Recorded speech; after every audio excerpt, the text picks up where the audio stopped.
Hello, it's Jimmy again. And today we're in the Mopar section of the junkyard up here in northern Colorado. So all kinds of Dodges, Rams, Jeeps, Chryslers, Plymouths, and so on. But today, like I said, our focus is going to be this awesome 1984 Dodge 150 Prospector pickup truck from 1984. This is the first generation of Ram pickup truck. These were introduced in 81. This generation ran until 1993.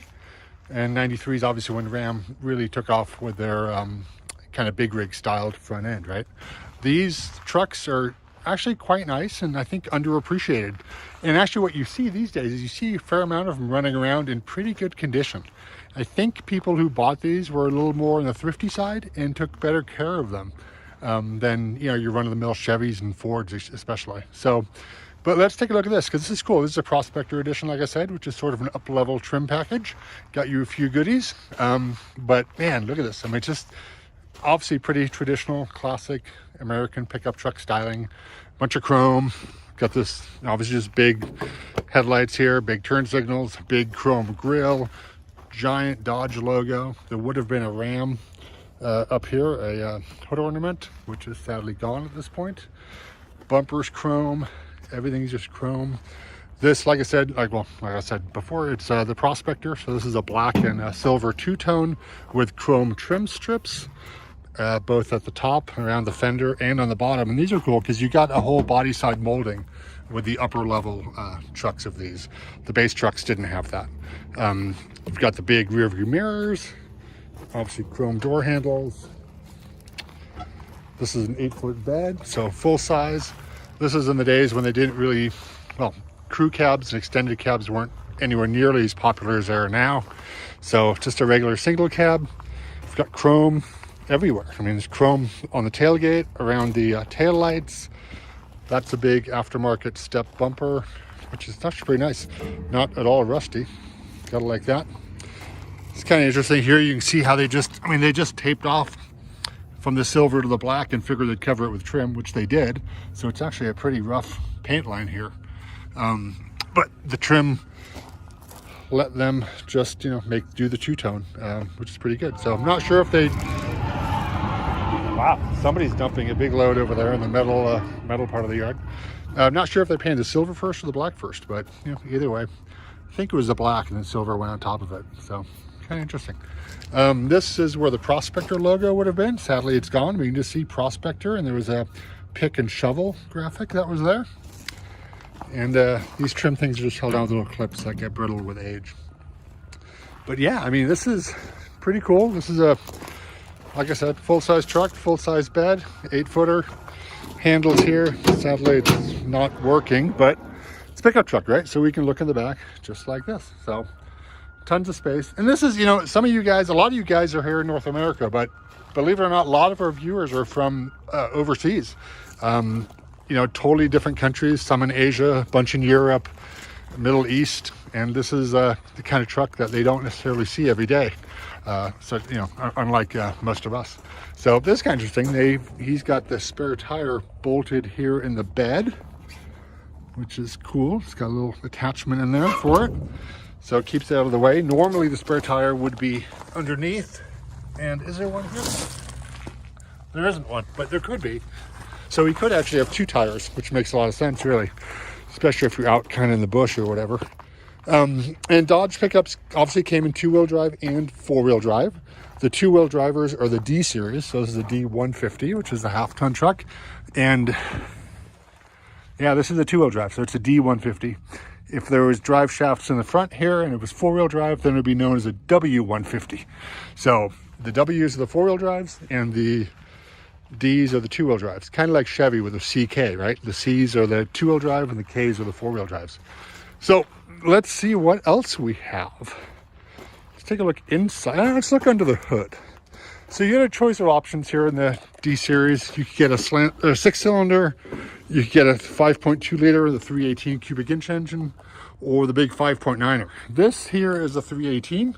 So this is definitely a mainstay of Mopars for many, many years or decades, really. Put out about, what, 148, 150 horsepower, but quite a lot of torque. So it was a good engine for a truck. It's the 318 is highly regarded in general. And this looks completely original. and looks very complete actually. So this truck was just placed here within the last couple of days, so nobody knows about it yet, so that's why it's still remarkably complete. But yeah, look at that, tons of, a fair amount of room to work on it, right? It's not bad. Better than today's pickup trucks, that's for sure. So a lot of wiring. It's interesting how back in the day the wiring just seemed to be thicker than it is these days. Not sure if it really is, but all the electronic components are a little beefier than they are nowadays. So let's see, what else? Do we have any stickers here? That one's a diagram, and then here's the jack usage and storage. So it tells you where the jack is and where you should be, how to deploy it if you need to. And yeah, so I can't even reach the hood from here. Let me see if I can reach it from, yeah, I can reach it from the side and pull it back down. So there you go. That's a 318 Mopar Chrysler Dodge engine. Very cool. Love that. Let's go look inside, because this is pretty nice. So big chrome door handle. This is nice. This is yeah, this is a Prospector edition, which is based on the Royal SE. So kind of the top of the line, I believe. So you got these actually really nice door panels here with a lot of fake plastic wood. Obviously this is just plastic. You had carpeting down here in a very light color, so that's not your typical Cowboys truck. This would get muddy in a hurry. Power window switches. Those are kind of cool. They're just kind of little rocker switches. Interesting. Nice. Vent windows, as per usual. Always good back then. Something that really would be nice if it came back, but I understand why it won't. And then here, look at this. Electric locks. So power locks. It's definitely a fancy pickup truck with power locks and windows in 1984. That's not something you always saw. Cloth trim though, with these little chrome button thingies. And well, the foam's actually still there, just the cloth itself is a little torn. So when the US, what you do is you get one of these. This is called a saddle blanket seat cover, and it goes over it. And man, if you wear out the seat and you wear out the saddle cover, then you really got a lot of miles in your truck. So there would have been a headliner up here. It's sadly gone at this point, so you just have a bit of foam. Got two sun visors, no mirror. That's pretty standard for American pickup trucks of the era. This one had a sliding rear window, which is always nice for a little fresh air and ventilation. And let's take a look at the instrumentation and steering. This is a nice steering wheel, actually. Was this? I guess it was stock, but interesting. It's pretty sporty looking, actually. So more than I would have thought for a pickup truck, but maybe that's just, well, it is a Prospector, right? And so there you go. This one, like the door panels, also has the wood trim around the gauges, which is pretty nice. And you had a nice big set of gauges here. Just an 85 mile an hour speedometer, because that was the law until I believe 81. So after the, during the gas crisis, had to limit it to 85. With the call out there for 55, so you could see what the national speed limit was. This one has 40,490 miles on it. Undoubtedly, there's at least a 1 or a 2 in front of that. But you have big supplemental gauges that are very easy to read. But the wood is actually nice with these chrome surrounds that it had. That's not so bad at all. Then you had a typical headlight switch toggle. You just pull it, and then here's your wipers. So wipe, so off, delay, intermittent, low and high. And if you want to wash, you just push down. So down for wash, and then on and off. You got a brake release, hood release. Don't mix those up. That's obviously the parking brake. And then this down here would be that's your high beam switch. You use your foot to do it. So it's kind of cool, kind of handy, especially when you have an automatic. This one, yeah, this is loaded up. This actually even had speed control. So cruise control and off, on, resume, set. Has a button on the side. It's nice. And then this is for the tilt wheel. So you can tilt that. Very cool. And then you have the big shift lever here. So park, reverse, drive, or park, reverse, neutral, drive, 2 and 1. And you can actually see that happening here, right? Look on the bottom. So that's all still connected. Pretty nice, mechanical linkage. So, and then let's see, what do we have over here? We have a cargo light. So that's the light for the cargo area. Unleaded gasoline only, makes sense. This, oh, it's only a 2-wheel drive truck. I believe the 4-wheel drive trucks had a 4-wheel drive controller up here. This had AC, so you had the full HVAC system there. You had pretty nice Chrysler stereo, so AM and FM, but no cassette deck at all. but you did have your balance. You could adjust your bass and treble and so forth. Tune everything over there on the right. 5 buttons, pretty nice. And obviously you have the ashtray with a cigarette lighter. And then this is an aftermarket brake controller for when you're towing. So KH is Kelsey Hayes, which makes these things. And this is a pretty old one and kind of neat though. It's got the not quite matching, but still wood trim in there. Pretty cool. And then let's see, the floor actually has carpet. This one just has a big vinyl mat on it. And this, I don't know where this piece of trim came from. May have come from this truck or from the back somewhere. Let's look on the passenger side because there might be something else. Oh, let's see, actually. Here is our VIN sticker, so vehicle identification number, and the date of manufacturer is 12, so December 1983, made in USA. Pretty cool. There's the vehicle ID number, the VIN number. You can look that up if you want.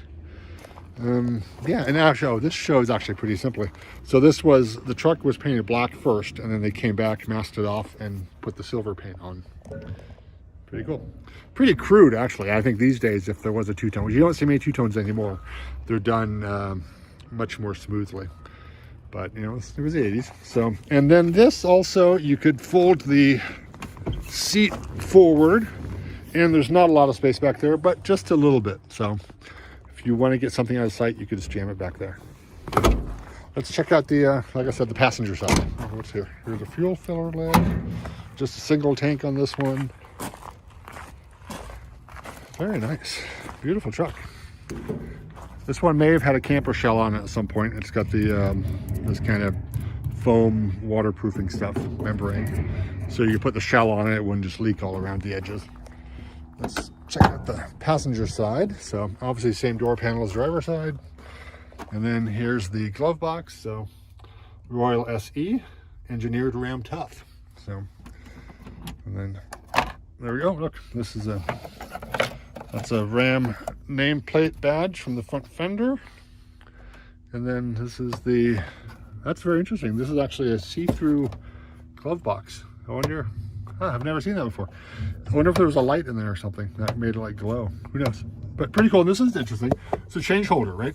Quarters go in there. I think dimes in there and nickels in there or something.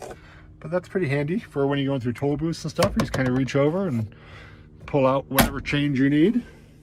There's the speaker. There's that's from a pack of cigarettes. So we had a smoker in here at one point. And look at that. This one even has the keys still in it. So very interesting. With a tag from Sun City RV in Colorado Springs, Colorado, about a couple hundred miles away from here. So neat. So he probably had a camper or a shell or whatever. So there we go. But yeah, that is the 1984 Dodge Ram D150 Prospector. I hope you liked what you saw. If you did, please do subscribe and like, and we'll keep making these. I mean, trucks from all over the world, and they all end up in the junkyard sooner or later, and we will run across them and share them with you. So thank you very much, and have a good day. Thanks for watching. Bye.